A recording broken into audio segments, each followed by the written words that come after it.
Hey, deserving listeners, it's time to continue watching Welcome to Plathville. My name is Dr. Kirk Honda. I'm a therapist and a professor, and I'm going to react to the show as I watch it. So, when I saw what happened and I saw Kim, I purposed in my heart to never accuse her.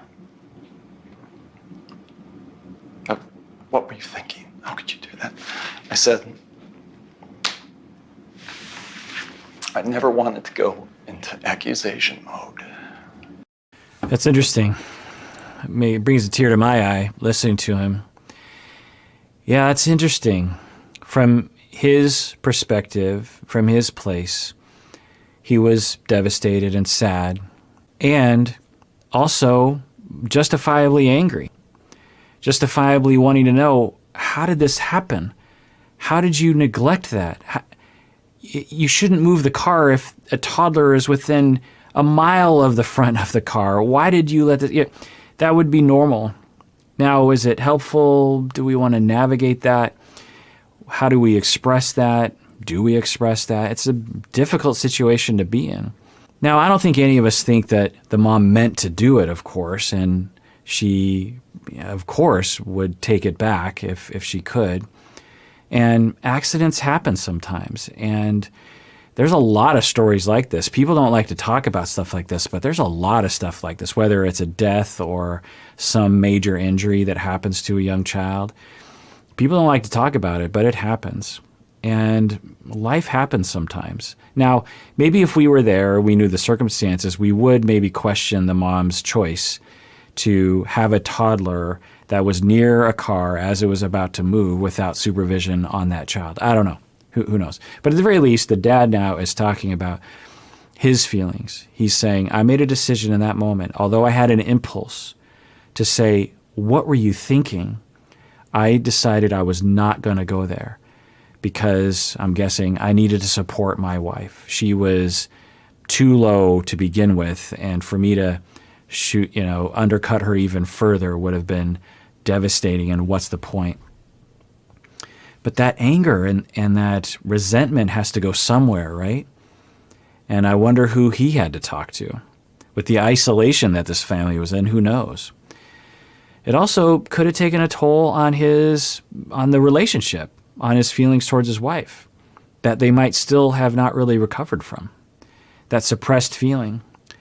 I've worked with families in situations like this. I've been called in to the home when a family loses a child. And there's a lot of feelings, and it's all okay. And a family therapist, and I subspecialize in grief, who knows what they're doing, knows how to help people to, invite them to express whatever they feel like expressing while also taking care of other people so that other people aren't damaged by feelings. So I wonder how much the dad is bottled up and what kind of effect it has on his suffering and what kind of an effect that has on the entire family. I don't know, maybe he'll talk about it.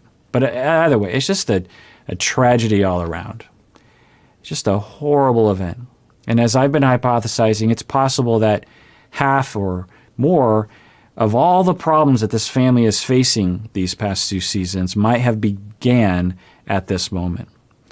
That it was a tragedy, and then because of that tragedy, cascading events to the point where now we're at a place where the older kids don't even want to talk to the parents. Because I knew she was dealing with a lot.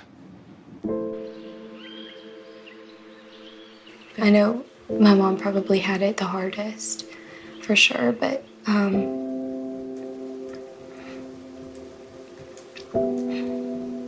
I think all of us, to some extent, went in a shutdown mode. It wasn't just my mom. Right, of course.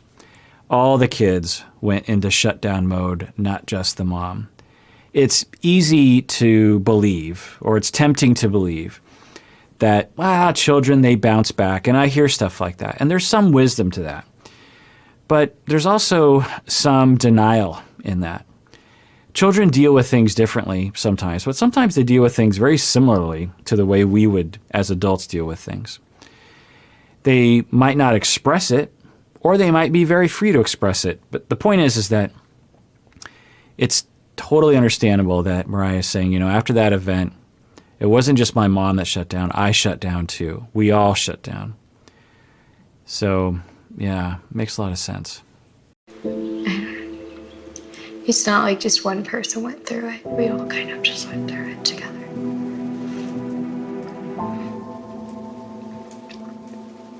Now, from a systemic point of view, if I might analyze a little bit, it's possible that Mariah subconsciously or even consciously picked up on the resentment that the family, particularly the dad, felt towards the mom about the accident.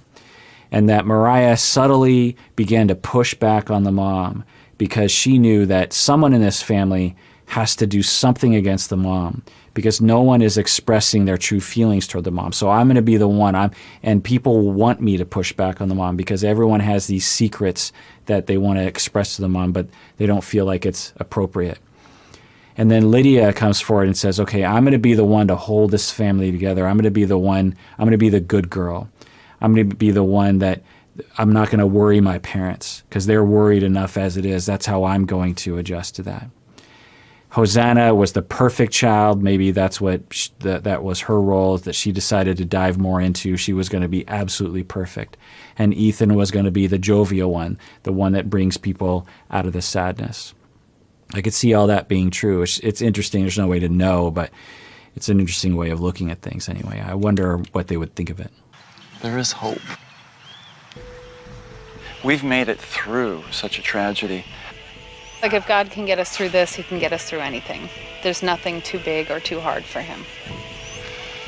I would say to somebody that is in the midst of it and really struggling, just hold on. You'll reach the shore. And I can't believe this didn't occur to me before, but I guess I hadn't had it emphasized to me enough of this loss. But it's possible that prior to Joshua dying, that the family was a little bit more moderate in their approach to parenting, a little bit more moderate in their isolation of the kids. And once Joshua died, maybe that meant they went even more into isolation and more rigid as a way of trying to protect the children. We can have displacements like that where, oh my goodness, are you telling me, universe, that my child can just die, that our children are potentially going to die before I do? That is a terrifying prospect. Well, I need to protect them, and I'm going to do everything in my power, even if it means yelling at them and denying them things that they want, to protect them from danger.